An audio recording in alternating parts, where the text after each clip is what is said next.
LIC के new endowment plan के बारे में बताने वाला हूँ, जिसका प्लान नंबर है 914। तो आइए सबसे पहले जान लेते हैं कौन कौन इस पॉलिसी को ले सकते हैं। उसके बाद हम एक एग्जांपल लेके इस पॉलिसी के प्रीमियम, मैच्योरिटी और डेथ बेनिफिट के बारे में भी जान लेंगे। तो सबसे पहले बात आती है मिनिमम एज की, यानी कि कम से कम उम्र आपकी कितने साल की होनी चाहिए अगर आप इस इंश्योरेंस प्लान को लेना चाहते हैं। तो वो यहाँ पे दिया गया है 8 साल का, यानी कि अगर आपकी उम्र 8 साल या 8 साल से ज्यादा की है तो आप इस पॉलिसी को ले सकते हैं। उसके बाद यहाँ पे बात आती है मैक्सिमम एज की, यानी कि अगर आप इस पॉलिसी को लेना चाहते हैं तो ज्यादा से ज्यादा कितनी उम्र तक के व्यक्ति इस इंश्योरेंस पॉलिसी को ले सकते हैं। तो वो एज यहाँ पे दी गई है 55 साल की, यानी कि 8 साल से बच्चे से लेके 55 साल तक के व्यक्ति इस इंश्योरेंस पॉलिसी को ले सकते हैं। उसके बाद बात आती है मिनिमम टर्म की, यानी कि इस पॉलिसी को आप कम से कम कितने साल के लिए ले सकते हैं। तो वो टाइम पीरियड यहाँ पे दिया गया है 12 साल का, यानी कि कम से कम 12 साल के लिए आपको इस इंश्योरेंस पॉलिसी को लेना होगा। उसके बाद बात आती है मैक्सिमम टर्म की, यानी कि ज्यादा से ज्यादा इस इंश्योरेंस पॉलिसी को आप कितने साल के लिए ले सकते हैं। तो उसके लिए यहाँ पे 35 साल का टाइम पीरियड दिया गया है, यानी कि कम से कम आप 12 साल के लिए इस पॉलिसी को ले सकते हैं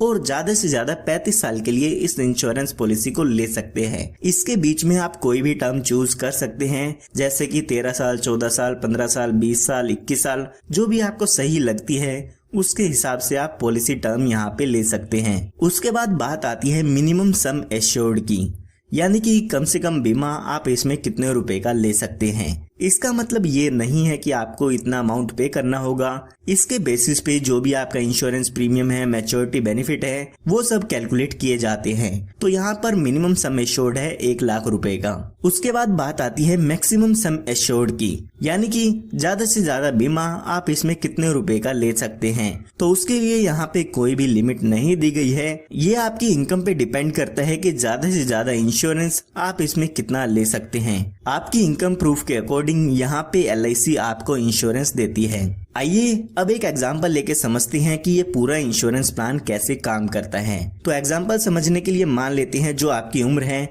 वो 35 साल की है और आप इस इंश्योरेंस पॉलिसी को लेना चाहते हैं। उसके बाद हम मान लेते हैं कि आप 5 लाख रुपए का इसमें बीमा लेना चाहते हैं, यानी कि जो हमारी पॉलिसी का सम एश्योर्ड होगा वो 5 लाख रुपए का होगा। उसके बाद हम बात करते हैं टर्म की, यानी कि आप कितने साल के लिए पॉलिसी लेना चाहते हैं। तो हम मान लेते हैं 21 साल के लिए आप इस पॉलिसी को लेना चाहते हैं। तो अगर हम इस पॉलिसी के प्रीमियम की कैलकुलेशन करते हैं तो पहले साल आपको इसमें लगभग 23,908 रुपए का प्रीमियम पे करना होगा। उसके बाद बाकी के बचे सालों में आपको 23,393 रुपए का प्रीमियम पे करना होगा, जो कि आपको ये सालाना पे करना होगा। अगर आप 6 महीने में, 3 महीने में या हर महीने में किस्त भरना चाहते हैं तो वो आप स्क्रीन पर देख सकते हैं। तो यहाँ पर जो अब आपकी एज है वो 35 साल की हो गई है, तो हमने 21 साल के लिए ये पॉलिसी ली है, तो हमें आने वाले 21 सालों के लिए प्रीमियम की पेमेंट करनी होगी। जब आपके 21 साल पूरे हो जाते हैं, यानी कि जब आपकी उम्र 56 साल की हो जाएगी, तो उस समय ये आपकी पॉलिसी खत्म हो जाती है, यानी कि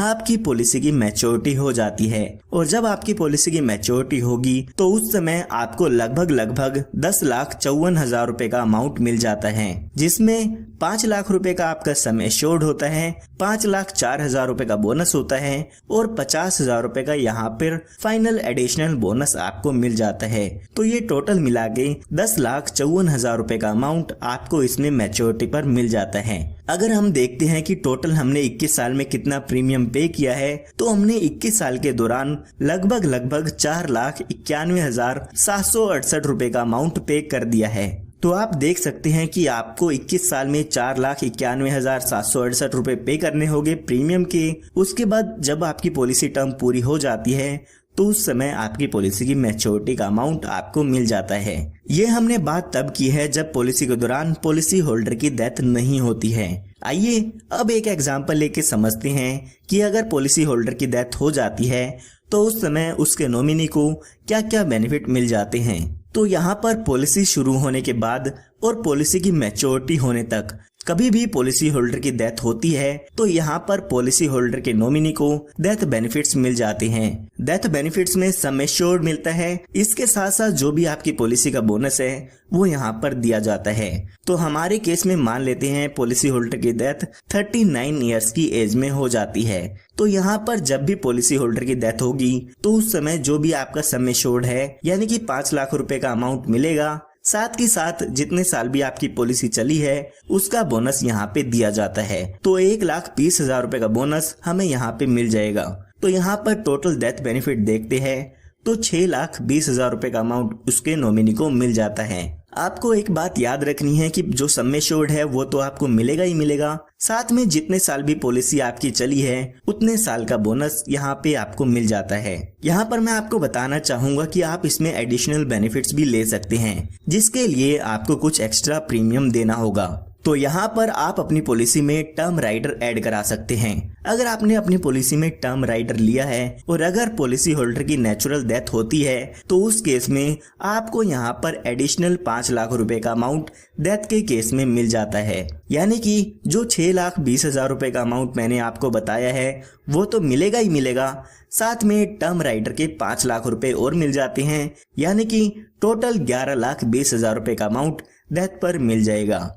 इसी तरह से यहाँ पर आप accidental death and disability benefit rider भी ऐड करा सकते हैं। यहाँ पर अगर एक्सीडेंटल डेथ पॉलिसी होल्डर की हो जाती है यानी कि एक्सीडेंट के कारण पॉलिसी होल्डर की डेथ होती है तो उस केस में यहाँ पर एडिशनल 5 लाख रुपए मिलते हैं। यानी कि जो बेनिफिट मैंने आपको बताए हैं वो तो मिलेगा ही मिलेंगे, साथ में एक्सीडेंटल डेथ बेनिफिट राइडर के 5 लाख रुपए भी आपको मिल जाएगी या आपके नॉमिनी को मिल जाते हैं। तो अगर आप ये बेनिफिट्स अपनी पॉलिसी में ऐड कराना चाहते हैं तो आप ये बेनिफिट्स ऐड करा सकते हैं। उसके बाद LIC ने यहाँ पर आपको एक बेनिफिट और दिया है, वो है सेटलमेंट ऑप्शन का। LIC यहाँ पर आपको कहती है कि आपका जो भी मैच्योरिटी का अमाउंट है यानी कि जो भी आपको पॉलिसी खत्म होने पर अमाउंट मिलना होता है उसको आप हमसे इंस्टॉलमेंट में ले सकते हैं। उस अमाउंट को आप 5, 10 या 15 साल की इंस्टॉलमेंट में हमसे ले सकते हैं। जो भी इंस्टॉलमेंट का अमाउंट होगा उस पे LIC आपको इंटरेस्ट भी देती है। पॉलिसी की मैच्योरिटी होने से 3 महीने पहले तक आपको LIC को बताना होगा अगर आप मैच्योरिटी के अमाउंट को इंस्टॉलमेंट में लेना चाहते हैं। इसी तरह से आप डेथ बेनिफिट को भी इंस्टॉलमेंट में ले सकते हैं। आप पॉलिसी के दौरान बता सकते हैं कि आपकी डेथ होने के बाद जो भी ये अमाउंट होगा वो आपके नॉमिनी को इंस्टॉलमेंट में मिले या एक साथ मिले। अगर आप इस ऑप्शन को लेना चाहते हैं तो ले सकते हैं, वरना आप अपने पैसे को एक साथ भी ले सकते हैं। उसके बाद यहाँ पे आपको कुछ और बेनिफिट मिल जाते हैं इस पॉलिसी में। तो आइए बात करते हैं इसके अदर बेनिफिट्स की कि इसमें आपको कौन कौन से और बेनिफिट मिल जाते हैं। तो यहाँ पर आप अपनी पॉलिसी में एडिशनल बेनिफिट्स ले सकते हैं जिसे हम राइडर्स कहते हैं। तो आप अपनी पॉलिसी में टर्म राइडर ले सकते हैं, accidental death and disability benefit rider ले सकते हैं या फिर आप एक्सीडेंटल बेनिफिट राइडर ले सकते हैं। इसी के साथ साथ यहाँ पे आप क्रिटिकल इलनेस राइडर भी ले सकते हैं। अगर आप बच्चे के नाम पर ये इंश्योरेंस पॉलिसी ले रहे हैं तो आप अपनी पॉलिसी में प्रीमियम वेवर बेनिफिट राइडर ले सकते हैं। कई बार ऐसा होता है कि बच्चे के फादर के साथ कोई दुर्घटना हो जाती है तो उस केस में बच्चे को वहां पर पॉलिसी का प्रीमियम पे नहीं करना होता है। उसके बाद यहाँ पे आपको लोन की सुविधा भी मिल जाती है। पॉलिसी शुरू होने के 2 साल बाद आप अपनी पॉलिसी पर लोन ले सकते हैं। जो भी लोन का अमाउंट होगा उस पर आपको इंटरेस्ट LIC को पे करना होता है। उसके बाद यहाँ पे बात आती है सरेंडर की। तो पॉलिसी शुरू होने के 2 साल बाद आप अपनी पॉलिसी को सरेंडर भी करा सकते हैं। उस समय जो भी आपकी पॉलिसी की सरेंडर वैल्यू होती है वो LIC की तरफ से आपको मिल जाती है।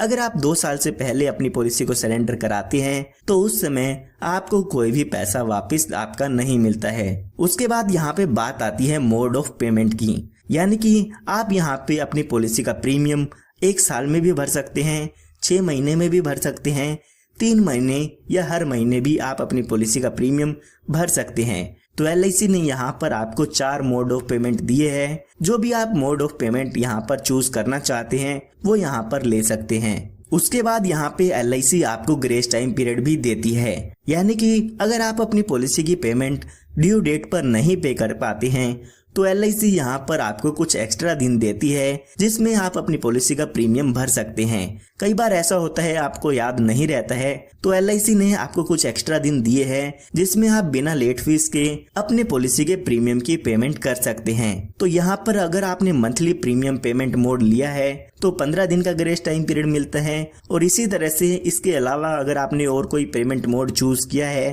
तो आपको 30 दिन का ग्रेस टाइम पीरियड यहाँ पे मिल जाता है। उसके बाद यहाँ पे आपको टैक्स बेनिफिट भी मिल जाता है। तो अगर आप इनकम टैक्स रिटर्न भरते हैं तो यहाँ पर आप इसके प्रीमियम की डिडक्शन ले सकते हैं। जो भी इनकम टैक्स रूल्स हैं उसके हिसाब से आप यहाँ पे इसके प्रीमियम की डिडक्शन ले सकते हैं। इसके साथ साथ जो भी मैच्योरिटी का अमाउंट होता है या डेथ बेनिफिट आपको मिलता है वो भी यहाँ पर इनकम टैक्स से एग्जेम्प्ट होता है। इनकम टैक्स के सेक्शन 1010D में यहाँ पर आपको एग्जेम्प्ट कर दिया गया है, यानी कि आपको मैच्योरिटी और डेथ की क्लेम पर कोई भी टैक्स नहीं देना होगा। उसके बाद यहाँ पे बात आती है रिवाइवल की। कई बार ऐसा होता है आप अपनी पॉलिसी का प्रीमियम टाइम पर पे नहीं कर पाते हैं, तो LIC ने यहाँ पर आपको 5 साल का टाइम पीरियड दिया है, यानी कि अगर आपकी पॉलिसी बंद हो जाती है तो 5 साल के अंदर अंदर आप अपनी पॉलिसी को फिर से शुरू करा सकते हैं। जो भी पॉलिसी का प्रीमियम होगा और जो भी उसकी लेट फीस होगी वो आप पे करके अपनी पॉलिसी को 5 साल के अंदर अंदर फिर से शुरू करा सकते हैं। तो उम्मीद करता हूँ आपको अब LIC के प्लान नंबर 914 के बारे में सभी इंफॉर्मेशन मिल गई होगी।